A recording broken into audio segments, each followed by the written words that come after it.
Hello everyone, I am NSD Saranya, Assistant Professor, Mechanical Engineering Department, AUC Engineering College, Autonomous, Model River. So in the series of lectures of Instrumentation Control Systems, today we are going to see the topic measurement of temperature. So the next one is thermistors. Thermistors is also called as thermal resistors. So what is the difference between RTD and thermistors are? Both are equal, almost the working principle is equal. But what is the main key difference is, so thermistors will use non-metallic resistors which will have a negative coefficient of resistance. So what is this negative coefficient of resistance is, when the temperature increases its resistance decreases, when the temperature decreases its resistance increases. So this is the principle behind this thermistors. So this change in resistance will becomes the measure of temperature when calibrated. So coming to the construction of the thermistor, a metal tube which houses a thermistor sensing element, this is our metal tube, and an insulation, means this thick color black line, it was the insulation separates the thermistor sensing element from the metal tube, and this is our thermistor sensing element, and the lead wires are drawn from the thermistors and are connected to the Wheatstone bridge circuit. So coming to the operation, first a known constant current is passed through the thermistor sensing element, and the initial resistance of thermistor sensing element is measured using the Wheatstone bridge circuit. Already have seen the Wheatstone bridge circuit principle in the RTD. Now what we have to do is, the thermistor is introduced into the medium whose temperature is to be measured. So due to the change in temperature, suppose if you see the temperature increases, the sensing element of the thermistor gets heated. Due to this heat, the resistance of the sensing element changes. So already we have seen, as this has a negative coefficient of resistance, due to the increase in temperature there will be decrease in resistance. So now this change in resistance of the sensing element of the thermistor is measured using the Wheatstone bridge circuit. So this change in resistance becomes a measure of temperature when calibrated. So these are the different types of thermistors. See here, bead type, disc type, washer type, wafer type thermistor. Next some lead type, rod type. These are the different types of thermistors.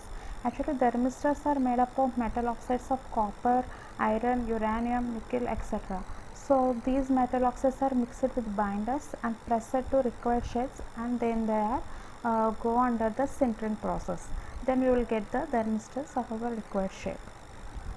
So if you see the applications of thermistor, so these have very good number of applications because they have very good sensitivity, so they can measure in varying temperatures, and they can use it for measurement of compensation in electrical equipment, used in time delay circuits, to measure thermal conductivity, pressure and flow of liquids, and used in precision temperature measured in the range of 100 to 300 degrees centigrade.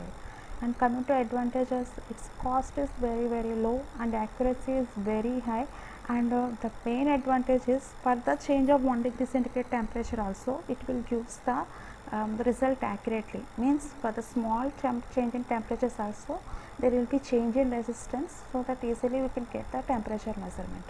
And if this can measure temperature of order 800 to 1100 degrees centigrade, and also they can withstand for mechanical and electrical stresses, and they can be manufactured to very small sizes also. So and in spite of these applications and advantages, we have some limitations also. So thermistors have a non-linear scale over its range of operation, and the resistance of the thermistor increases when time lapses. So if you use this one for the over amount of time, so sometimes what will happen is its resistance increases, means this is called aging effect, which won't give the accurate results. And also see here, due to the increase in temperature it was getting heat, but initially we are also introducing some amount of current, due to that it was getting heated. This is called as self-heating effect. So this will also give some amount of inaccuracy in the readings of the thermometer. The next one is thermocouples. Thermocouples works on the principle of thermoelectricity. In thermoelectricity we have different type of effects like Seebeck, Peltier, Thomson, like this, but thermocouples works on the Seebeck effect. So what is the Seebeck effect is, when two conductors of two different metals A and B are joined together at one end to form a junction, and this junction is heated to a high temperature, means if you see here, these two metals A and B are two metals, so these are joined together and these are placed at a hot junction, means higher temperature. So then what will happen, a voltage is developed at the free ends. So at the free ends the voltage was developed, and if you join these two metals of the free ends and are connected, then the EMF will establish a flow of current in this one. So means if you take two metals, so and if you join them, and if you put one junction at one end of these two metals at the hot junction, and if you place another end of these two metals at the cold junction, so an EMF will be produced which will establish a flow of current. This is called as Seebeck effect. The magnitude of the net EMF will depend upon the magnitude between the temperature of the two junctions and the materials used for the conductors. So you can easily understand the Seebeck effect by the construction of thermocouple and working of thermocouple. So this is the thermocouple construction. The thermocouple hot junction is introduced into the place where the temperature is to be measured. Suppose this is a hot body, if you want to measure the temperature of this hot body.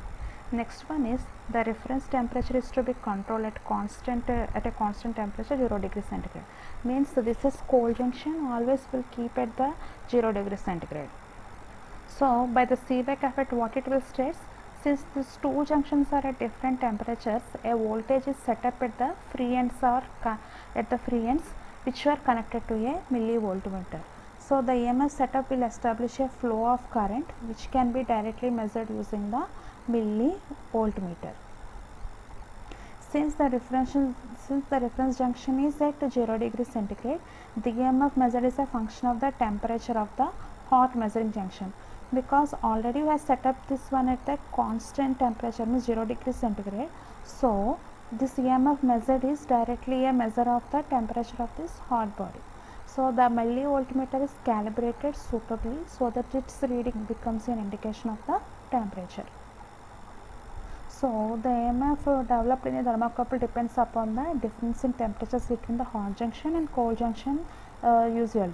But here the temperature of the cold junction is purposefully kept at 0 degree centigrade in order to avoid errors which may be introduced on account of change in room temperature. Next one, we have three laws of thermocouples. Those are law of thermoelectricity and also called of law of intermediate temperatures.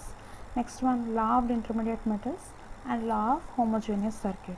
So what is this law of intermediate temperatures or law of thermoelectricity is, if thermoelectric circuit develops an EMF even when its junctions are at temperatures T1, T2 and an EMF E2 when its junctions are at temperatures T2 and T3, and it will develop an EMF equal to E1 plus E2 when its junctions are at temperatures T1 and T3. If you see here, it was placed at T1 and T2. These are T2 and T3, same metals, metal AB, metal AB. Then if you see the overall EMF is E1 plus E2 if these are placed at T1 and T3. Next one is law of intermediate metals. So if a third metal is introduced into a thermocouple circuit, it will not affect the net EMF if the two junctions Q1, Q2 introduced by the third metal are at the same temperature. So see here, law of intermediate metals. So if another metal was introduced, suppose see here, this is metal A, metal B. So metal A, one junction is placed at suppose this is at hot junction, another and the free ends of the metal and metal A and metal B are at the cold junction. So if you place another metal which was connected to the free ends of the metal A and metal B, so it won't affect the net EMF produced by the metals A and B. Next, what is law of homogeneous circuit is, suppose the application of heat to a single homogeneous metal, means if there was only one metal instead of two metals, it's itself not capable of producing or sustaining an electrical current. So these are the different types of thermocouple materials. So thermocouple works on the Seebeck effect. So we are using two dissimilar metals. So if the combination is chromal and aluminum, the temperature range is -200 to 1100 degrees centigrade. Like that, for the different combinations we have the different temperature ranges. Based on the requirement of the measurement of temperature, we have to choose the thermocouple materials in the construction. So the next one is, so if the thermocouples are connected in series, it is called as thermopiles. Suppose see here, so these are connected in series. See here, so metals A and B, so it was placed at hot junction and it was placed at cold junction, and another thermocouple was connected to here like this. Then the total EMF is the sum of the EMFs developed by the individual thermocouples. See here, if this EMF of this one is E1, E2, and this one is E2, and this one is E3, and this one is E4. So the total EMF of all this series is E equal to E1 plus E2 plus E3 plus E4. Suppose if you are using the same metals, means same materials for these thermocouples, then E1 equal to E2 equal to E3 equal to E4 and so on. Then what will happen? The total EMF E equal to N into E1, that is N into E. Means all the thermocouples are similar and they work under similar conditions. So the resulting EMF is N times of the EMF of an individual thermocouple. So these thermopiles are used to measure small temperature differences between the two junctions. The series arrangement increases sensitivity and gives a large output even for a small temperature difference. So the next one is thermocouples connected parallel. So when the average temperature measurement is to be done, thermocouples are connected in parallel. So if you see here, these thermocouples are connected in the parallel. See here. So you have to observe here T1 is not equal to T2, T2 is not equal to T3. So the total EMF E is equal to, so see here, as T1, T2, T3 are different, so E1 will be different, E2 will be different, T3 will be different. Then total EMF E will be calculated as E1 plus E2 plus E3 by 3. E now becomes a measure of average temperature. So the next type of instruments we are going to see is pyrometers. So pyrometers are two types, total radiation pyrometer and optical pyrometers. So generally pyrometry means temperature measurement using various forms of the thermal radiation measurements. So when the temperature to be measured is high and physical contact of the temperature measuring instrument with the process media to be measured is practically not possible, then pyrometers are used. Now we will see the pyrometer, total radiation pyrometer. So what is the principle here is, the radiations from the radiating object whose temperature is to be measured is focused onto a radiation receiving element such as the hot junction of the thermocouple, and the EMF developed in the thermocouple becomes a measure of the temperature of the radiating object when calibrated. Means see here, suppose if you want to calculate the temperature of a hot molten metal furnace, then what we will do is, we will focus that radiations from the hot molten metal to be fall on the thermocouple, then thermocouple senses that radiation and it will develop some EMF, then it will becomes the measure of the temperature. So like the total radiation pyrometer will works. So here the radiation receiving element can also be a thermopile. So what is thermopile? When thermocouples are connected in series, that is called as thermopile. So not only thermopile, it can also be a bolometer. So bolometer means it is a thermal device that changes its electrical resistance with temperature, and it can also be a photoelectric transducer like photoemissive cell, photoconductive cell and photovoltaic cell. So by this what we can say, thus the radiation parameter is used to measure the total energy of radiation from a heat body. So this can be stated by the Stefan-Boltzmann law. So it states that total emissive power of a black surface is directly proportional to the fourth power of the temperature of the surface expressed in Kelvin. Suppose see here, this is Stefan-Boltzmann law, that is E proportional to T power 4, that is E equal to sigma into T power 4. What is E? E is the emissive power of a black surface body which was proportional to temperature, that is in kelvins. So sigma is here Stefan-Boltzmann constant. By this law we are going to consider this total radiation parameter. We are using this total radiation parameter in measurement of the temperature of very high ranges. Okay, now we will see the construction of total radiation pyrometer. So the pyrometer consists of a housing tube. One end of this housing tube has a sighting hole which is an adjustable eyepiece, Next, the other end of the housing tube is opened to receive radiations from the radiating object whose temperature is to be measured. So inside the tube there is a concave mirror whose position can be adjusted with the help of a rack and pinion provided in the instrument. Next, a radiation receiving element. Here we are using the thermocouple is provided at a suitable place. Next, we have a protecting radiation shield is provided to see that incoming this is protecting radiation shield to see that incoming radiation do not fall directly on the radiative receiving element. Here radiating receiving element is thermocouple. The thermocouple is connected to a calibrated millivoltmeter to indicate temperature directly. So we will see the operation of this total radiation parameter.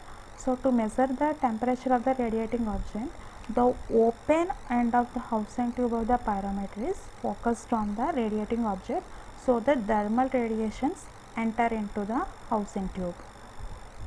Now, by looking through the sliding hole, the position of the convex mirror is adjusted using this rack and pinion arrangement so that incoming radiations fall on the concave mirror. The radiations falling on the concave mirror are reflected to the hot junction of the thermocouple. As the radiations falls on the hot junction of the thermocouple, an EMF will be set up in the thermocouple which is measured using a millivoltmeter. So the reading of the millivoltmeter becomes an indication of the measured temperature as the millivoltmeter has been calibrated to directly indicate temperature. So this is how total radiation parameter will work to measure the temperature. So we have seen already the range of this total radiation parameter. Actually it can measure up to 1200 to 3500 degrees centigrade, but due to the construction of this total by the construction elements of this total radiation parameter, these are usually used to measure the temperature in the range of 700 to 2000 degrees centigrade. And the advantage of this one is they can measure the temperature of radiant object without any physical quantity. Of course, without any physical contact. Of course, this is what this was constructed, and they have a high speed of response. They can be a measured temperatures of stationary and also the moving objects, and they have a great accuracy. You see, this accuracy is plus or minus 2% of the scale range, and these are independent of the distance of the radiating object if the field of view is filled. But in spite of all these applications and advantages, we have some limitations also. Those are what? If there was a dust and smoke from the radiating object, the concave mirror will make the pyrometer to read low because all this dust and smoke will form on the concave mirror, so they cannot reflect back the radiations or they cannot absorb the radiations perfectly. So due to this we won't get the accurate temperature measurement.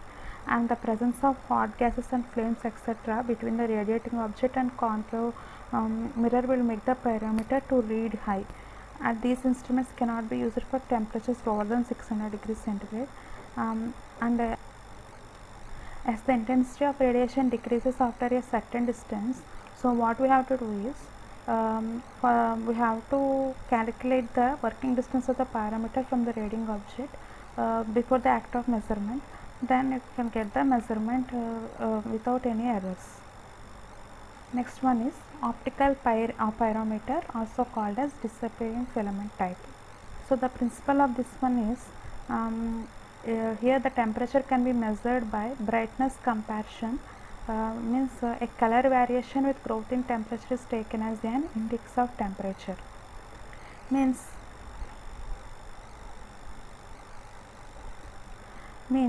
the optical pyrometer compares the brightness of the image produced by the temperature source with that of a reference temperature lamp. The current in the lamp is adjusted until the brightness of the lamp is equal to the brightness of the image produced by the temperature source. Since the intensity of light of any wavelength depends on the temperature of the radiating object, the current passes through the lamp becomes the measure of the temperature of the source when calibrated. So you can understand easily by this construction and working of this optical pyrometer. If you see the construction, see here an eyepiece at one end and an objective lens at the other end, a power source, battery, rheostat and millivoltage to a reference temperature bulb, and an absorption screen is placed in between the objective lens. This is an absorption screen between the objective lens and the reference temperature lamp. The absorption screen is used to increase the range of temperature which can be measured by by the instrument. Next we can see the red filter between the eyepiece and the lamp allows only a narrow band of wavelength of around 0.65 microns. So what is the purpose of red filter is, so it only allows the radiations of wavelength 0.65 microns, because more than that if it allows, it will damage the eye. So for that purpose we will use the red filter here. Now we will see the working of this optical pyrometer. So when the temperature of the temperature source is to be measured, the radiation from the source are focused onto the filament of the reference temperature lamp using this objective lens. Now the eyepiece is adjusted so that the filament of the reference temperature lamp is in sharp focus and the filament is seen superimposed on the image of the temperature source. So now the observer starts controlling this lamp current and the filament will appear dark as in figure. Suppose see here, if you start adjusting this lamp, if the filament the image appears as dark, means the filament is cooler than the temperature source, and if the filament appears as bright, means like this, the filament is hotter than the temperature source. Suppose if the filament was disappears, means if you can't see that filament, it means the brightness of the filament and the temperature source are equal. So if the filament and temperature source temperatures are equal, at this instant the current flowing through the lamp, which is indicated by the millivoltmeter connected to the lamp, becomes a measure of the temperature of the temperature source when calibrated. So this is how optical pyrometer will works. So coming to the applications, so these are used to measure temperature of molten metals and heated metals, and used to measure temperature of furnaces mainly. That is why these optical pyrometers are mainly used. And coming to the advantages, already have seen the temperature range. It can measure to as high you can decide from 0 degrees centigrade. And main advantage, physical contact of the instrument is not required and accuracy is high. See the range plus or minus 5 degrees centigrade, and the instrument is very easy to operate. But the limitations is temperatures more than 700 degrees centigrade can only be measured, since illumination of the temperature source is a must for a measurement. And since it is manually operated, means adjusting the current of the lamp, it can be used for continuous monitoring and controlling purposes. So these are the different types of temperature instruments we are discussed in this topic.